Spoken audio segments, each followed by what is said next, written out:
Good morning dear student. आज हम चलिए ये लेसन पढ़ते हैं, बिना जड़ का पेड़। अब बिना जड़ का पेड़ कैसे हो सकता है, चलिए पढ़ते हैं, देखते हैं क्या बताया गया इसमें।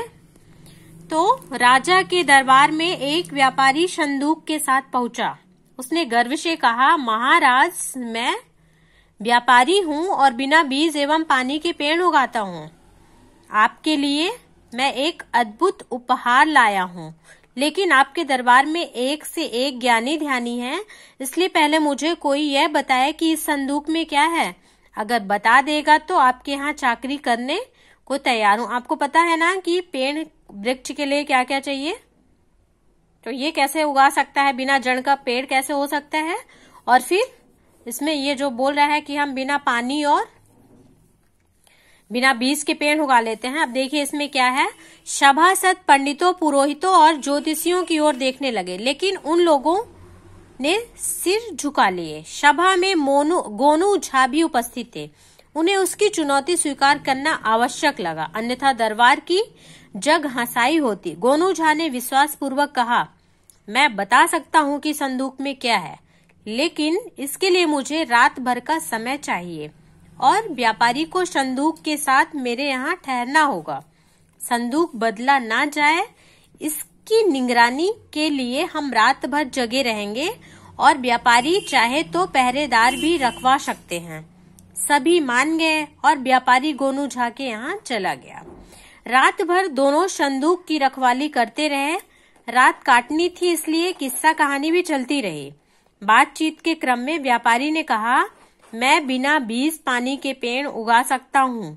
गोनू झा ने कहा, भाई, कुछ दिन पूर्व मुझे एक व्यापारी मिला था, उसने भी यही कहा था कि बिना बीज पानी के पेड़ उगाता हूँ। पेड़ों में भांति भांति के फूल खिलते हैं, वह भी रात में। क्या आप भी रात में पेड़ उगाकर भांति भांति के फूल खिला सकते हैं?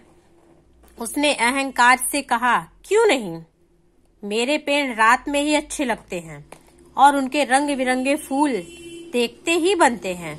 यह सुनते ही गोनू झा की आंखों में चमक आ गई और वे निश्चिंत हो गए, क्योंकि उन्हें हकीकत पता चल गई। दूसरे दिन दोनों दरबार में उपस्थित हुए। गोनू झा ने जेब से कुछ आतिशबाजी निकालकर छोड़ी। सभासद झुंझला गए। महाराज की भी आंखें लाल पीली हो गईं और कहा, गोनू झा, यह क्या बेवक्त की शहनाई बजा दी, सभा का सामान्य शिष्टाचार भी भूल गए।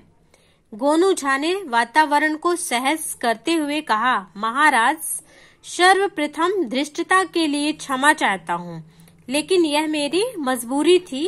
इसी में व्यापारी भाई के रहस्यमय प्रश्न का उत्तर छुपा है, इसलिए इसमें ही बिना जड़ के भांति भांति के रंगों में फूल खिलते हैं। व्यापारी अवाक रह गया।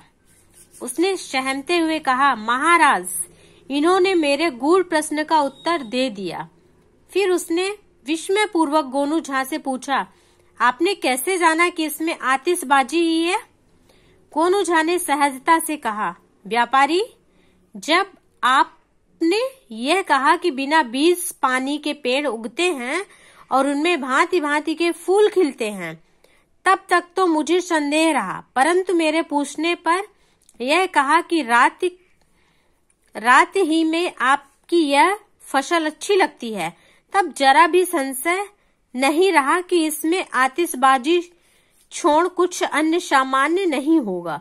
व्यापारी मायूस हो गया। राजा ने कहा, व्यापारी, आपको दुखी होने की जरूरत नहीं है, आप यहाँ रहने के लिए स्वतंत्र हैं, पर अपना कमाल रात में दिखाकर लोगों को मनोरंजन कीजिएगा। अगर प्रदर्शन प्रशंसनीय रहा तो पुरस्कार भी पाइएगा, पर अभी पुरस्कार के हकदार तो गोनू झा ही हैं। और इसके लेखक कौन है? वीरेंद्र झा। ठीक है, तो इस चैप्टर में एक्सरसाइज नहीं है, बस ये स्टोरी है जो आपने पढ़ ली, आपको समझ में आ गया होगा। नेक्स्ट वीडियो में हम चैप्टर 13 स्वामी की दादी पढ़ाएंगे। ओके।